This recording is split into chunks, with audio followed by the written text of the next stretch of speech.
Welcome to Wild, Women in Lending Determined to Make an Impact. I'm your host, Robyn LaVassaur.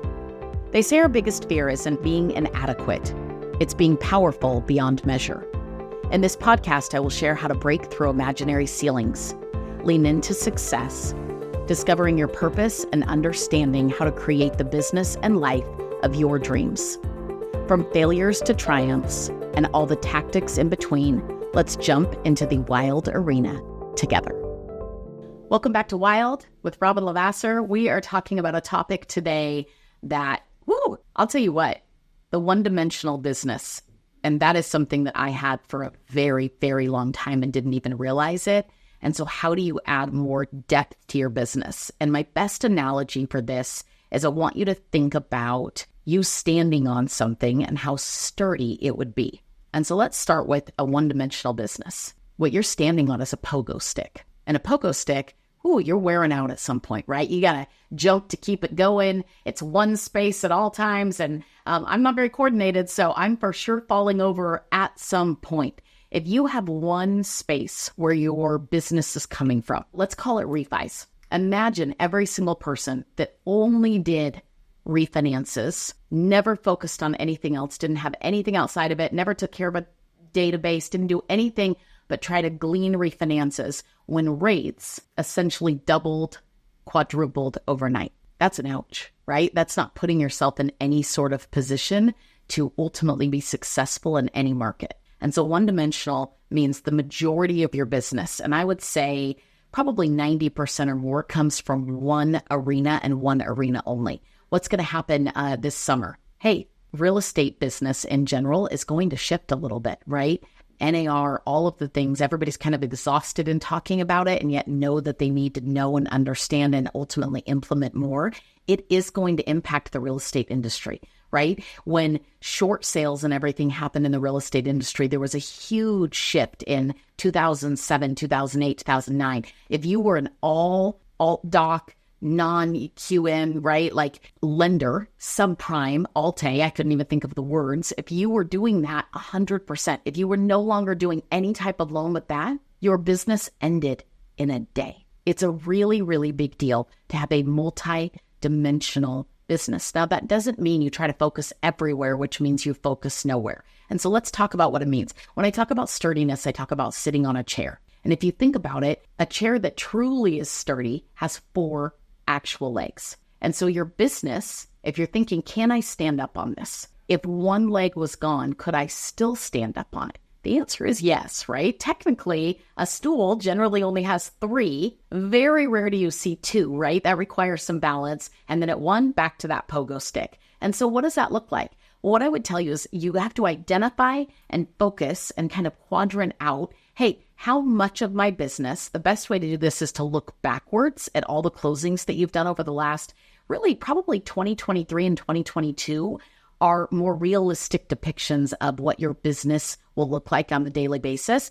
And if you look and say, hey, I was almost all real estate driven, that means you're on a pogo stick. How do I enhance? What business am I missing out on in the 4 other legs of my chair? Right? It's not that I want to get rid of the real estate. It's not that that's bad. I'll stick with the realtors. However, what are the 3 other legs of my business? This is in any business period, right? Where else would I glean clients? It's not even the type of business you're doing. It's really the clients and where you drive them from.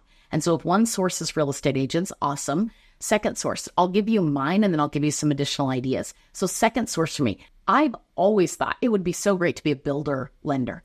We just don't have a ton of building going on in the town that I've lived in, and we never have. Not enough to make myself the builder lender by any means. So it's never been builder for me. For some people, builder's a great zone to be in on top of realtors. Ironically, those are 2 very separate spaces, right? It's really deriving where the source came from. Is it builders that are referring you? Is it the referrals coming from the real estate agents? Super big deal that you're understanding that it's the referrals coming in. What source is that to build the chair of your business? Okay, that's how you're taking care of it. So for me, it was real estate agents, past clients. Now, if you're brand new, what do you likely not have? Past clients, right? Or maybe not enough of them to really say that's part of my chair currently. That takes time to evolve unless you're either taking over somebody else's business or you're just going to build yours, right? Which will take a little bit of time. everybody that had a ton of past clients hit the jackpot, right? In 2020 and 2021. They did very well in that space. What they forgot was to take care of one of the legs of their chair, if you will. And often chairs became stools or pogo sticks again, because people got so hyper-focused on refinance and refinance only. And then they thought, I got to go out there and reestablish myself with a whole bunch of real estate agents because I've been ignoring them for a couple of years. Huge, huge miss if that's what happened. And so it's not only to have a chair and to build out the chair, but to keep the chair going at all times, regardless of market conditions, right? To always be touching all four quadrants, because you never know when that one is going to rise to the top and be your bread and butter at that given time. So you've got real estate agents, you've got past client database, or sphere. Now, for me, that was another piece to my chair because I had all three, right? Real estate agents, past clients, and the ultimate sphere. If you have no past client database, sphere is a huge one. Easiest way to access your sphere, pick up your cell phone, right? You probably have a multitude of contacts in there. And my question for you would be, do they know that you want to be their lender, that you will answer all things lending, all things real estate? Are you in contact with them where they undoubtedly would say, if I have a single need in any lending whatsoever, I'm calling Robyn LaVassaur. That's the ultimate goal. And so when you think about that actual chair, it's not just, oh, I have these people that I think will give me some business. It's very much I'm intentional in each of these areas of my business. I'm active in it. I'm ultimately taking care of each. It's like polishing, taking care, making sure that chair stays very sturdy, right? Tightening the screws, making sure if I wanted to stand on it, I absolutely could and it would not crash on me. And so really big deal that you're working all of those areas. Fourth one, totally up to you. For me, it became business affiliates. And so when I see business affiliates, it was financial advisors, CPAs, kind of a VIP list, if you will, of people that were great connectors that weren't directly in the real estate, weren't directly in my past clients, weren't directly in my sphere, ultimately were outside of that, but that I actively engaged with. A great space for that would be credit unions, banks, different people that also have affiliation with lending that very easily could refer to you. I can't tell you how many people referred me business that worked at other lending institutions that I knew what they could do that I couldn't, and vice versa. It's a beautiful place to build a mutual referral ground. I want you to look at your business and reflect the last 2 years and say, honestly, do I have a chair? If I stood on it right now, how sturdy would it be? If it's not sturdy, how do I focus on adding not all the legs at once? This is where we get very confused in business in general, as we know what we need to do and we start going, I have so much that I need to implement, which means I'm implementing nothing. Instead of, this time, I'm going to maintain this main piece of my pogo stick and I'm going to turn it into at least a two-legged stool, right? It's better than nothing. And I'm going to add this over here. Hey, now that I have both of those going, I'm going to add my third leg. How do you do that? Essentially the same way that you do the first. Everything starts with connection and engagement from you, ultimately devising a plan that says, hey, I'm going to call every single Thursday 10 of these people and check in. I'm going to ask people to coffee or lunch. I'm going to invite them to events.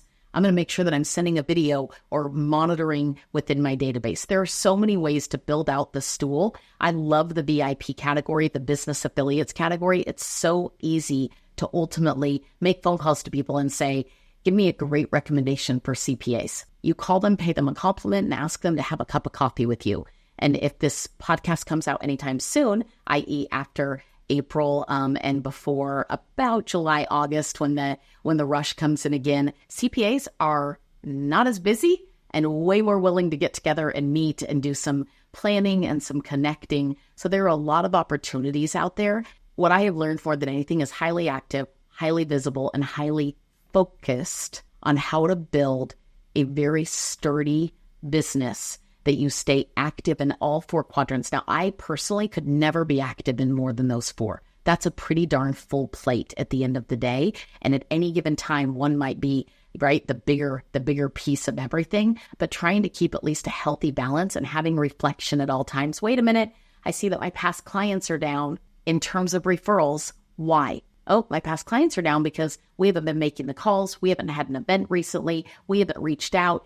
I'm aware. Now I can correct. What I think is a travesty is when you get to the end of the year and you go, the market wasn't that great. I didn't hit my goals this year. I will tell you, you are your own market. You are your own chair. You are the person standing on all of it. And you are the one ultimately securing whether or not it's sturdy enough to hold you up and ultimately help you grow. If this was helpful for you, I hope that you share it. We'll get into all the details on all the parts that I talked about, the quadrants and more, in future episodes. Thanks for listening. We'll see you soon.